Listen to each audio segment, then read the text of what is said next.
যারা আনিসকে হত্যা করেছে, আনিস খানের আমরা শহীদ দিবস পালন করছি, সাথে এটা আমাদেরকে শপথ নিতে হবে যে আমরা নতুন করে আর আনিস বা স্বপ্নদ্বীপের মতো কারো পরিবার না আর বঞ্চিত হয়, এবং যত দ্রুত সম্ভব এদের পরিবারগুলোর ন্যায় ইনসাফ পায়, তার লড়াই আমাদেরকে থাকতে হবে।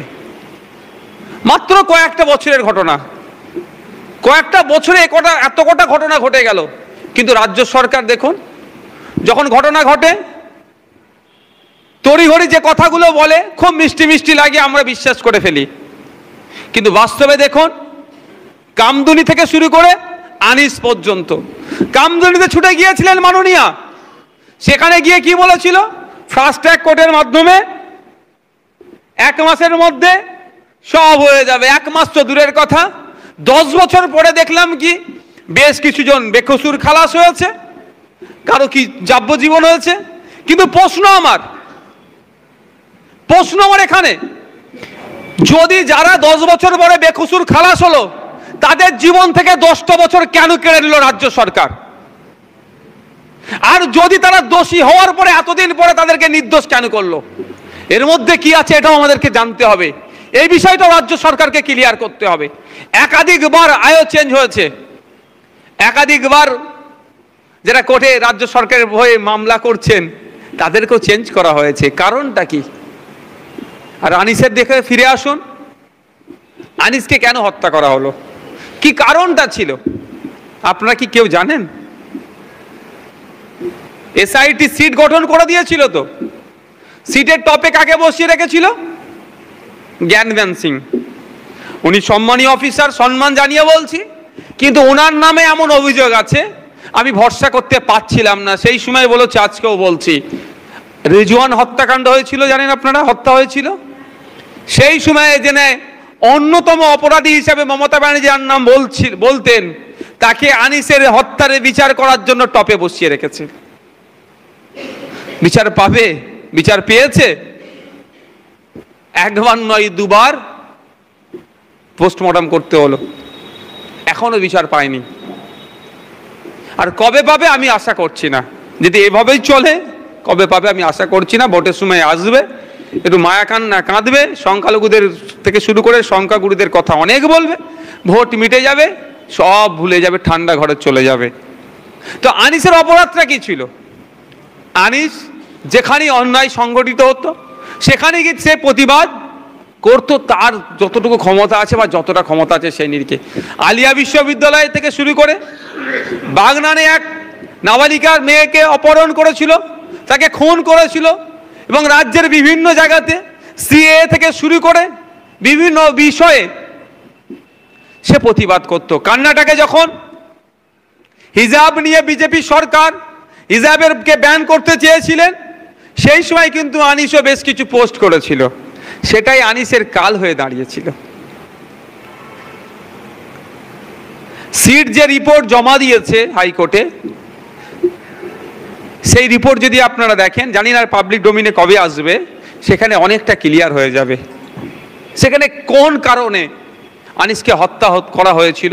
হত্যা তো এরা বলছে না, কিন্তু ওই রাতে যে পুলিশ গিয়েছিল কেন, কারণটা যদি জনমানুষে নিয়ে আসে অ্যাডভোকেটেরা, তাহলে বুঝতে পারবেন মমতা ব্যানার্জির সরকার বা মমতা ব্যানার্জির মনে কতটা হিংসা পুষে রেখেছে। অপরাধটা ওই দিনকে কেন গিয়েছিল পুলিশ? যে কর্ণাটকে যে ঘটনা ঘটেছে তাকে নিন্দা জানিয়ে একটা ফেসবুকে পোস্ট করেছিল। হুগলি রুরালের এসপির নির্দেশে, অ্যাডিশনাল এসপির নির্দেশে ওই রাতে পুলিশ এসেছিল, তাকে ছাদ থেকে ফেলে হত্যা করেছে। এটাই কারণ। সে ওখানে বিজেপির বিরোধিতা করেছে কেন? সে পোস্ট করেছে কেন? এই জন্য তাকে এই শাস্তি ভোগ করতে হলো। তো আমরা কোন রাজ্যে বসবাস করছি? সে খুন হয়ে যাওয়ার, হত্যা হয়ে যাওয়ার, শহীদ হয়ে যাওয়ার বেশ কিছুদিন তো নীরবতা পালন করছিলেন মমতা ব্যানার্জি মহাশয়া, কোনো কথা বলছিলেন না। তারপরে তিনি তার নীরবতা ভঙ্গ করলেন, পরে তিনি আশ্বস্ত করলেন সিট গঠন করে দিচ্ছি, সিটের টপে বসালেন জ্ঞানবান সিং মহাশয়কে, সেখানে আরো দুটো অফিসার দিলেন, কিন্তু ভিজিট করতে জ্ঞানবান সিং গেলেন না। কাকে পাঠিয়েছিলেন? মেরাজ খালিদ সাহেব নামে এক অফিসারকে। এই যে নোংরা রাজনীতি মমতা ব্যানার্জির, আমাদেরকে ভাবতে হবে। ঘটনাচক্রে আনিস খান হচ্ছে সংখ্যালঘু পরিবারের সন্তান, সেই জন্য কনফিডেন্স নেওয়ার জন্য, মানুষকে নাটক করে বোকা বানানোর জন্য জ্ঞানবান সিংকে না পাঠিয়ে মেরাজ খালিদকে পাঠালো, এটার জন্য যে হয়তো ও মুসলমান, তুমি মুসলমান অফিসার আসছে বিচার পাবে। কিন্তু আপনাদের বলে রাখি যে আমরা অফিসারকে অফিসার হিসাবেই দেখতে চাই, তার ধর্মীয় পরিচয় আমাদের জানার দরকার নেই। কিন্তু মমতা ব্যানার্জি হিংসার রাজনীতি, নাটকের রাজনীতির জন্য ওখানে মেরাজ খালিদ সাহেবকে পাঠিয়ে কিছুটা হলেও ক্ষোভকে প্রশমিত করার চেষ্টা করেছে। আর আমাদের মধ্যে যারা আবেগপ্রবণ আছেন, হয়তো মেরাজ খালিদ, আনিস খান, এবার হয়তো বিচার পেয়ে যাবে আনিস। কি হলো? আমি ওই সময় বলেছিলাম আমাদের রাজ্য কমিটির কিছু নেতৃত্বদেরকে, ওই আর বিচার পাওয়ার হতে গেলে দুষ্কর আছে। মমতা ব্যানার্জি যা খেলা খেলছে, কারণ ও ওখানে জ্ঞানবান সিংকে না পাঠিয়ে ও ভাই ভাই দেখাতে যাচ্ছে, ভাইচারা দেখাতে চাইছে। এই নোংরা রাজনীতির ফাঁদে আমাদের পড়লে হবে না, এ তো নাটক হয়েছে। নাহলে আজকে 2 বছর অতিবাহিত হলো, 2024 চলছে, এখনো পর্যন্ত ওই কয়েকটা সিভিক ভলেন্টিয়ার ছাড়া, যদিও তারা শুনছি জামিন পেয়ে গেছে, দুটো সিভিক ভলেন্টিয়ার তো যায়নি, গিয়েছিল তো ওখানে আরো পুলিশের অফিসার বা যাদের নির্দেশে গিয়েছিল তাদেরকে জিজ্ঞাসাবাদ, তাদের মধ্যে কতজনকে অ্যারেস্ট হয়েছে। আমি তো মিথ্যা বলতেই পারি, আপনারা জানেন, একটু আনিসের পরিবারকে জিজ্ঞাসা করুন, জানতে পারবেন আপনারা যে কি অন্যায় হয়েছে, বা যে অন্যায়টা হয়েছে এখন কজনকে অ্যারেস্ট করেছে। খোঁজ নিলে দেখা যাবে ওই কয়েকজনকে সেই সময় দেখিয়েছে। মানুষ, সে বাংলার মানুষ, জাত ধর্ম বর্ণ নির্বিশেষে একটা কলেজ পড়ুয়া, ইউনিভার্সিটির এক ছাত্রের সাথে যে অন্যায় হয়েছে, তার ধর্মীয় পরিচয় না দেখে, তার জাত কি, তার বর্ণ কি না দেখে বাংলার মানুষজন রাস্তায় নেমেছিল, প্রতিবাদ করছিল। বাংলার রাজনীতি উত্তাল হয়েছিল, মমতা ব্যানার্জি ভয় পেয়েছিলেন। তড়িঘড়ি এটাকে ধামাচাপা দেওয়ার জন্য, ঠান্ডা করার জন্য মেরাজ খালিদ সাহেবকে ওখানে পাঠিয়ে দিয়েছিলেন, অতটুকুই। আর আপডেট কি? আর আপডেট নয়। ওনার ফেভারিট ছাত্র ছিল আনিস খান, ওনার ফেভারিট ছিল, কিন্তু ফেভারিট এখন যে বিচার পেল না, সেটা কি এখন ওনার মনে পড়ছেন না? ওনার কি এখন আর মনে পড়ছে না যে আনিস নামে এক ছেলে ছিল, হাওড়া জেলার আমতাতে বাড়ি, তার পুলিশ পাঠিয়ে ওকে হত্যা করা হয়েছে। যারা গিয়ে হত্যা করলো তাদের বিচার হওয়া দরকার। 1 মাস তিনি টাইম চেয়েছিলেন, 1 মাস অতিবাহিত হয়ে যাচ্ছে, এটা কি মনে পড়ছেন না? আমার মনে হয় তো মনে ওনার পরে সকাল বিকেল, কিন্তু উনি যে বিগত দিন থেকে যেটা প্র্যাকটিস করে আসছে সেটাকে তিনি কন্টিনিউস রাখতে চান। ক্ষমতায় আসার আগে বলেছিলেন 6 মাসের মধ্যে শিল্প করে দেব। 12 বছর পার হয়ে 13 বছরের দিকে এগিয়ে যাচ্ছে এই সরকার। একটা সেফটি পিন তৈরির কারখানাকে এখন উদ্বোধন করতে পারলো না, নতুন শিল্প আনতে পারলো না। বছর বছর শিল্প সম্মেলন করছে, শিল্প সম্মেলন নামে মৎস্য হচ্ছে, শিল্প সম্মেলনের শেষে ডেটা দিচ্ছে কত হাজার কোটি টাকা ইনভেস্ট হবে, কিন্তু পরের বছরে শিল্প সম্মেলনের শুরুতে বলছে না বিগত বছরে কত টাকা ইনভেস্ট করে কত বাংলার ছেলেমেয়েরা চাকরি পেল, বাংলার রাজস্ব কত আসলো, সেই ডেটা আর দিচ্ছে না। উনি প্রমিস করতে প্রস্তুত আছেন, আর প্রমিস ব্রেক করার থেকে আরো বেশি তিনি প্রস্তুত আছেন। 6 মাস পার হয়ে যাচ্ছে, এখনো শিল্প আসছে না।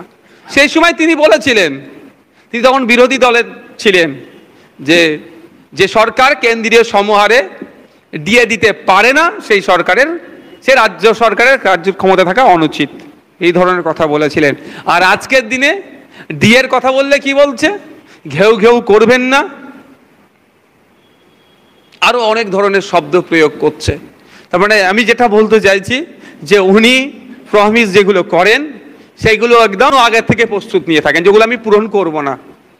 এটা কি হিন্দি সিনেমার ডায়লগ আছে না, যেটা আমি বলি সেটা করিনি, আর যেটা করব সেটা বলিনি, তো ওই ধরনেরই একটা মাথায় ঘোরেন। এখন আসছে একটা সমস্যা দেখা দিচ্ছে, ওই আধার কার্ড নাকি বাতিল হয়ে যাচ্ছে, ব্লক হয়ে যাচ্ছে।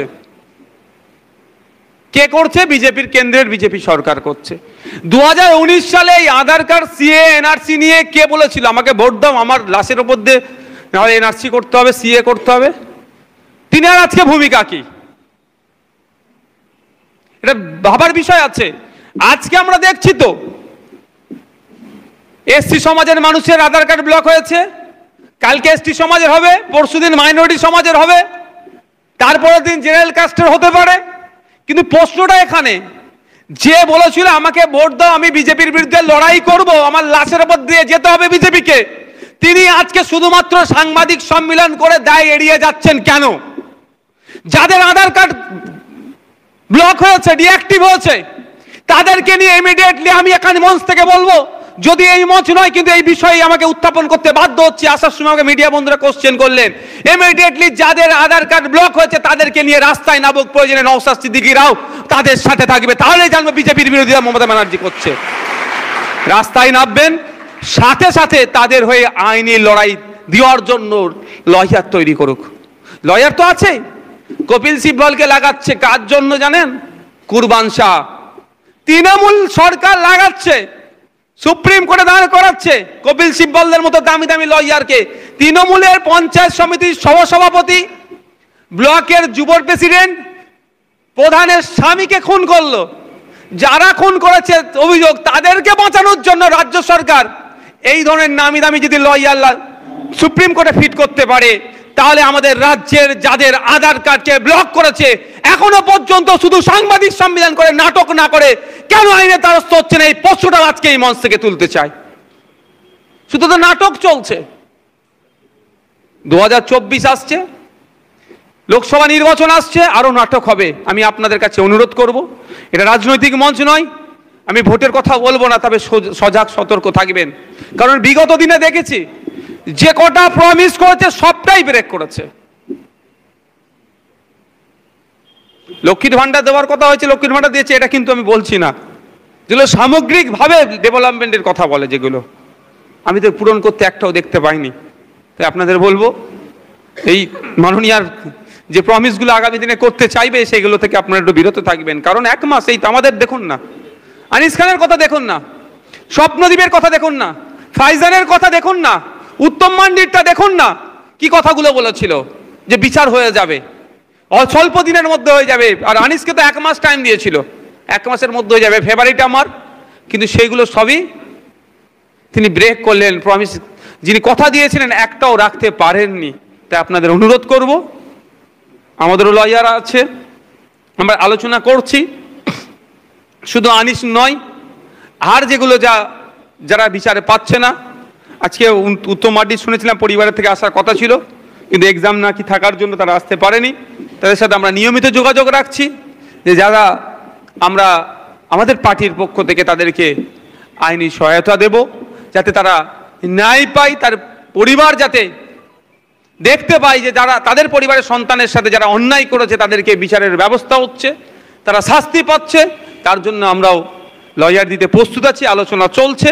এবং আনিসের পরিবারের সাথেও আমরা আছি, আমাদের সাথে সবসময় তাদের যোগাযোগ থাকে। তাদের বাড়ির আজকে প্রোগ্রাম থাকার বলে সে আসতে পারেনি, বার্তাও দিয়েছেন যে আমরা এই লড়াইয়ে আছি।